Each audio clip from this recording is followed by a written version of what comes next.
আজকের ব্লগে থাকছে সহজ ঘুগনির রেসিপি, সাথে ট্রিক্স অ্যান্ড টিপস সহ মুচমুচে মশালা ফ্রেঞ্চ ফ্রাইস, আর থাকছে দোকানের থেকেও টেস্টি চিকেন স্টিক, আর বানালাম দোকানের মতন টেস্টি লেবুর শরবত। আসসালামু আলাইকুম সবাইকে, কেমন আছেন সবাই? আশা করছি সবাই অনেক ভালো আছেন। দুপুর হতে না হতেই আমি একদম কিচেনে চলে এসেছি ইফতারের প্রিপারেশন নেব বলে। তো যেহেতু আজকে আমি ঘুগনির রেসিপিটা শেয়ার করব, তাই জন্য আম্মাজি রাতেই মটরগুলো ভিজিয়ে রেখেছিল। মটরগুলো খুবই ভালো, তো ভালোভাবে মটরটা ধুয়ে সাইডে রেখে দিলাম। আর যেহেতু চিকেন স্টিক বানাবো, চিকেন স্টিকের জন্য এই যে দেখতে পাচ্ছেন এরকম বড় বড় পিস করে, একটু পাতলা এরকম পিস করে কেটে নিয়েছি আর ভালোভাবে ধুয়ে নিয়েছি। এখানে মশলাগুলো দিয়ে ম্যারিনেট করে রাখবো, তাই এখানে নুন, আদা রসুন বাটা, আর জিরের গুঁড়ো, লঙ্কার গুঁড়ো, আর দিয়ে দিচ্ছি সামান্য একটু গোলমরিচের গুঁড়ো। দিয়ে দিলাম এখানে সয়া সস আর চিলি সস। এখানে টমেটো চিলি সসটা ইউজ করেছি, আর একটুখানি লেবু, আর দিয়ে দিলাম অল্প চাট মশলা। এই সব কিছু দিয়ে আর একটা গোটা ডিম, কুসুম শুদ্ধ একটা ডিম দিয়ে ভালো করে মানে চিকেনটাকে ম্যারিনেট করে কিছুক্ষণের জন্য রেখে দিতে হবে। এটা আগে না করে রাখলে মানে সঙ্গে সঙ্গে করলে খেতে অতটা টেস্টি লাগবে না, আর মশলাটা মাখিয়ে রেখে দিলে যখন আমরা চিকেন স্টিকগুলো ফ্রাই করে খাবো তখন আর কি বেশি টেস্টি লাগবে। মশলাটা ভালো করে মাখিয়ে নিয়েছি, মাখিয়ে এখন কিছুক্ষণ ম্যারিনেটে রেখে দেব। আর এখানে আমি চলে এসেছি ঘুগনিটা বানানোর জন্য। ঘুগনির জন্য ছোট ছোট করে আলু কুচি করে নিয়েছি, আর এটাকে ভালো করে ধুয়ে পানি ঝরিয়ে নেব। তো ঘুগনি যেহেতু সেদ্ধ হতে অনেক সময় লাগে, তাই জন্য আমি এখানে প্রেসার কুকারে করে নিচ্ছি। নালে এমনি কড়াতে রান্না করতে গেলে ঘুগনিটা সেদ্ধ হতে, মটরটা সেদ্ধ হতে অনেক সময় লাগবে।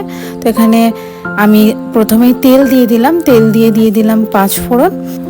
আর তেলের মধ্যে 5 ফোড়নটা একটু গরম হয়ে গেলে তারপরে আমি এখানে দিয়ে দিচ্ছি পেঁয়াজ কুচি। খুব বেশি পেঁয়াজ দিতে হবে না, অল্প একটু পেঁয়াজ দিলেই হবে। পেঁয়াজ কুচি দিয়ে দেওয়ার পর পেঁয়াজটাকে একটু লাল হতে দিতে হবে। পেঁয়াজটা লাল হয়ে গেলে তারপরে আমি সব মটর আর আলুগুলো ঢেলে দেব। রোজকার ইফতারিতে আমি যাই বানাই না কেন, কিন্তু এই মটরের ঘুগনিটা না হলে কাউরের বলতে গেলে ইফতার হবেই না। তাই জন্য এই মটরের ঘুগনিটা রোজই বানাতে হয়। আর যেহেতু আমি আমার বাবার বাড়িতে কোনোদিনই ইফতারিতে ঘুগনি খাইনি, আর ঘুগনি খেলেও আমি বাইরে দোকানেই বেশিরভাগ খেয়েছি, আর এরকম রোজা মাসে তো কোনোদিনই ঘুগনি আর কি বাড়িতে হতো না। তো তারপরে বিয়ে হওয়ার পর থেকে এখানে মানে শ্বশুর বাড়িতে তো রোজই ঘুগনি বানাতে হয় রোজাতে। আর এটা আমি রান্না করতেও জানতাম না, আর এটা আর কি পুরোপুরি শেখা আম্মাজির থেকে। ঘুগনিটা বানানো খুবই সহজ। এই তো পেঁয়াজগুলো লাল হয়ে যাওয়ার পর আমি মটর আর আলুটা দিয়ে দিয়েছি। তারপর সমস্ত যেগুলো মশলা, জিরে, ধনে আর লঙ্কার গুঁড়ো, হলুদ গুঁড়ো, নুন সব দিয়ে ভালো করে কষিয়ে নিচ্ছি। কষিয়ে নিয়ে ভালো একটু ধরে যাতে না যায়, একটু পানি দিয়েও কষিয়ে নিচ্ছি। তো কষিয়ে নেওয়ার পর তারপরে যে সিটি হতে দিতে হবে, তো এখানে পানি দিয়ে দিচ্ছি 2 গ্লাস ভরে ভরে, কারণ অনেক কটা সিটি হতে হবে, তবে গিয়ে মটরটা মানে নরম হবে, নাহলে মটর সেদ্ধ হবে না। আর আরও তাড়াতাড়ি মটরটা সেদ্ধ করার জন্য খাবার সোডা দিয়ে দিলেই মটরটা খুব তাড়াতাড়ি সেদ্ধ হয়ে যায়। আর এখানে আমি ফ্রেঞ্চ ফ্রাইস করব, তাই জন্য ফ্রেঞ্চ ফ্রাইসের মতো আলুগুলোকে ভালো করে কেটে নিয়েছি। এখানে আমি 2টো বড় বড় সাইজের আলু নিয়েছি। আর এখানে একটা টিপস ফলো করতে হবে, যে মানে আলুগুলো কেটে ভালো করে পানিতে ভিজিয়ে রাখতে হবে কিছুক্ষণ। ভিজিয়ে না রাখলে কিন্তু মানে ফ্রেঞ্চ ফ্রাইসগুলো একদমই মুচমুচে হবে না, একদম নরম হয়ে যাবে। তারপর এখানে দেখতে চলে এলাম যে আমার ঘুগনিটা হয়ে গেছে। তো এরকম যে মটর থেকে যে এরকম খোলাগুলো যখন বেরিয়ে আসবে তখন বুঝতে পারবেন যে মটরটা একদম সেদ্ধ হয়ে গেছে খুব ভালোভাবে। ঘুগনিটাকে এবার একটা আমি অন্য জায়গায় বার করে ঢেলে আর কি দেখাচ্ছি যে ঘুগনিটা আর কি দেখতে কেমন হয়েছে। এই যে দেখতে কিছুটা এরকম হয়েছে, খুব বেশি ঝোল আমি রাখিনি, এরকম দেখতে হয়েছে। এবার এটাকে সাইডে করে দিলাম। আর যে চিকেনটা আমি ম্যারিনেট হতে দিয়েছিলাম চিকেন স্টিক করার জন্য, তার জন্য অনেকগুলো স্টিক নিয়ে নিয়েছি। তো ওই স্টিকে একটা একটা করে ঢুকিয়ে দিচ্ছি। তো এখানে আমি একটা স্টিকে 5 পিস করে চিকেন দিয়ে দিচ্ছি। আর চিকেন স্টিকটা বানানোর জন্য আমি এখানে বড় বড় স্টিক ইউজ করছি, এতে করে যখন আমি ভাজবো তখন একটু উল্টে পাল্টে নিতে সুবিধা হয়। আর ছোট স্টিক হলে তখন আর কি মানে যখন ভাজবো তখন একটু প্রবলেম হয়, তাই জন্য এখানে আমি বড় স্টিক নিয়েছি। আর একটা তো বললাম একটা স্টিকে আমি 5টা করে চিকেন রাখছি, এতে করে সুবিধা হয় এক একজনের খেতে। আর এই তো এখানে আমার টোটাল 5টা স্টিক রেডি হয়েছে। তো এই স্টিকগুলোকে সাইডে রেখে এবার একটা কোটিং রেডি করব। তার জন্য আমি একটা প্লেটে ময়দা নিয়ে নিয়েছি একটু কর্নফ্লাওয়ার, আর এমনি মশলার মধ্যে দিয়ে দিলাম একটুখানি লঙ্কার গুঁড়ো, গোলমরিচ গুঁড়ো আর নুন। এটাকে দিয়ে ভালো করে মিক্স করে নিচ্ছি। মিক্স করে নিয়ে এটাকে আমি একটু সাইডে রেখে দিচ্ছি। আর এরপর যেহেতু আমি মশলা ফ্রেঞ্চ ফ্রাইজ বানাবো তার জন্য যে কোটিংটা রেডি করতে হবে, এখানেও আমি সেম প্রসেসে ময়দা আর কর্নফ্লাওয়ার দিয়ে দিয়েছি গোলমরিচ গুঁড়ো, লঙ্কার গুঁড়ো, আর এখানে এক্সট্রা অ্যাড করছি জিরের গুঁড়ো আর চাট মশলা। চাট মশলাটা কিন্তু দিতেই হবে, নাহলে টেস্টটা সেরকম ভালো আসে না। আর একটু একটু পানি দিয়ে এই যে এরকম একটা ব্যাটার আমি রেডি করে নিয়েছি। আর এটা খুব বেশি মানে মোটাও হবে না, আবার খুব বেশি পাতলাও হবে না, এমন হবে যেন ফ্রেঞ্চ ফ্রাইজে একটা কোটিং মানে একটা কোট হয়ে যায় লেয়ার পরে। দুটোই আমার রেডি হয়ে গেছে। এবার আমি একে একে চিকেনগুলো কোট করে নেব আর এগুলো আমি ফ্রাই করতে দিয়ে দেব, তারপরে আমি ফ্রেঞ্চ ফ্রাইজগুলো ফ্রাই করব। তো এখানে আমি চিকেনগুলো দেখতে পাচ্ছেন ভালোভাবে কোট করে নিচ্ছি, যে ময়দাটা মানে মিক্সচার করে রেখেছিলাম সেই মিক্সচারটাতে ভালোভাবে কোট করে নিচ্ছি। আর যেটুকু ময়দা থেকে যাবে সেটা আপনি আবারও স্টোর করে রেখে দিতে পারেন, ওটা আবারও যখন চিকেন স্টিক বানানো হবে তখন ইউজ করতে পারেন। বা এই মিক্সচারটা আপনি পাকোড়াতেও দিতে পারেন, চিকেনের যে পাকোড়া হয় সেই পাকোড়াতেও ইউজ করা যাবে, মানে হচ্ছে মিক্সচারটা ফেলা যাবে না। আর এখানে আমি কড়াইতে তেল দিয়ে একটা একটা করে চিকেন স্টিক দিয়ে দিয়েছি, আর এটাকে ভালোভাবে আমি এখন ফ্রাই করে নিচ্ছি। ভালোভাবে ফ্রাই, এপিট ওপিট দুপিট ভালোভাবে ফ্রাই করে নেব। আচ্ছা, আমার চিকেনটা কিন্তু অতটা যে দোকানের মতন যে লালচে সেই কালারটা কিন্তু আসেনি, কারণ এটা আমি ফুড কালার ইউজ করিনি। যদি আপনি ফুড কালার ইউজ করেন পুরোপুরি দোকানের মতন তাহলে লাল কালারটা আসবে।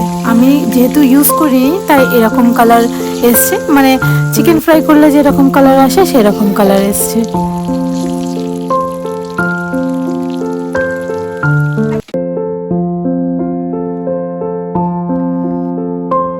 চিকেনগুলো ফ্রাই করে আমি এবার তুলে নিচ্ছি, আর সাথে একটু দিয়ে দিলাম শসা আর পেঁয়াজ।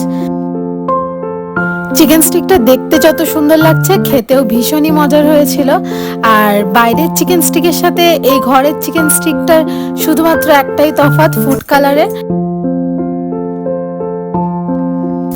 এরপর ফ্রেঞ্চ ফ্রাইসের জন্য যে ব্যাটারটা করে রেখেছিলাম আমি, তো আলুগুলো যে আমি পানিতে ভিজিয়ে রেখেছিলাম সেগুলো পানি থেকে তুলে নিয়ে ভালো করে পানি ঝারিয়ে নিয়ে তারপরে এই ব্যাটারটার মধ্যে আলুগুলোকে দিয়ে ভালো করে মিক্স করে নিচ্ছি। আর এখন এই ফ্রেঞ্চ ফ্রাইসগুলো একে একে ভেজে নেব। আর মনে রাখতে হবে গ্যাসের ফ্লেম খুব বেশি হাই হলে চলবে না, তাহলে কিন্তু আলুগুলো কাঁচা থেকে যাবে আর ভিতরের লেয়ারটা লাল হয়ে যাবে। তাই লো টু মিডিয়াম হিটেই ভালোভাবে ক্রিস্পি করে এগুলোকে ভেজে নিতে হবে।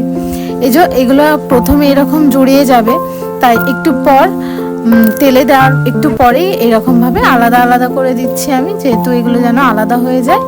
আর এগুলোকে খুব বেশি লাল করা যাবে না, একটু মিডিয়াম এরকম সুন্দর লাল হলেই এগুলোকে তুলে নিতে হবে।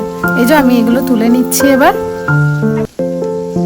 ঘরে তৈরি মশলা ফ্রেঞ্চ ফ্রাইসগুলো ম্যাকডোনাল্ডসের ওই প্লেন ফ্রেঞ্চ ফ্রাইজের থেকে ভীষণই টেস্টি ছিল। একবার বানিয়ে না দেখলে বুঝতেই পারবেন না যে কতটা মজার ছিল।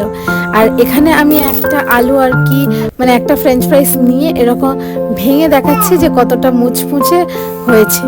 আর খুব গরম ছিল বলে সেরকমভাবে ধরতে পারিনি। আর ফ্রেঞ্চ ফ্রাইস হয়ে যাওয়ার পর এখানে পেঁয়াজিগুলো করছি।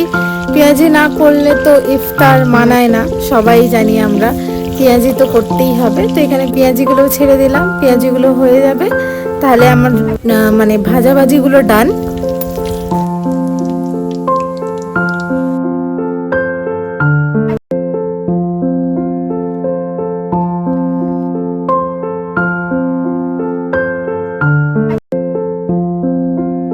এরপর আজকে আমি শেয়ার করব কলকাতার স্ট্রিট সাইডে যে এরকম লেবুর শরবত পাওয়া যায়, ঠিক সেই ফ্লেভারেই লেবুর শরবতটা আমি বানাচ্ছি। তো এই রকমভাবে ফলো করলে, এরকমভাবে আমি যেরকমভাবে বানাচ্ছি এই জিনিসটা ফলো করলে আপনাদেরও শরবতের টেস্টটা ঠিক ওরকমই আসবে। তো প্রথমে আমি লেবু দিয়ে দিলাম, আর এখানে দিয়ে দিচ্ছি বিট নুন, জিরে আর চাট মশলা, যেটা আমার ভিডিও ক্লিপ নেওয়া হয়নি তাই বলে দিলাম যে এইগুলো মশলা দিয়েছি। এখানে আমি বিট নুন, জিরে আর দিয়েছি চাট মশলা। চাট মশলাটা কিন্তু দিতেই হবে, নাহলে সেরকম টেস্ট পাওয়া যাবে না। আর লাস্টে দিয়ে দিলাম বরফ আর পানি। আর এরপর এরকম ভালোভাবে মিক্স করে নিচ্ছি যাতে মশলাটা পানির সাথে ভালোভাবে মিক্স হয়ে যায়। আর এই তো আমাদের লেবুর শরবত একদম রেডি হয়ে গেছে। এই শরবতটা আপনারাও বাড়িতে ট্রাই করতে পারেন। এই শরবতটা একমাত্র শরবত যেটা আর কি যে কোনো শরবতকে হার মানায়। এই শরবতটা এতই টেস্টি। এরপর ইফতার করে নামাজ পড়ে চলে এলাম জামা কাপড়গুলো দেখতে। এখানে ইয়াসির ঈদের কিছু গিফট পেয়েছে ওর ফুপির থেকে। তো এখানে একটা আমার বড় ননদ দিয়েছে আর একটা আমার মেজো ননদ দিয়েছে। তো সেটাই দেখাতে চলে এলাম যে ওর ফুপিরা ইয়াসিরকে কি গিফট দিয়েছে। তো এখানে এই যে জামাটা দেখাচ্ছি, এই জামাটা ওর মেজো ফুপি দিয়েছে। এটাও একটা সেট, এটা হাফ প্যান্টের সাথে এই সেটটা। আর এরপর আরেকটা যে বক্স দেখছেন, এই বক্সটাই যেটা আছে এইটাও একটা মানে 2 পিস, এটাও হাফ প্যান্টের সাথে টি শার্টের সেট আর কি। এটা দিয়েছে ওর বড় ফুপি। দুটোই খুবই সুন্দর হয়েছে, দুটো জামাই।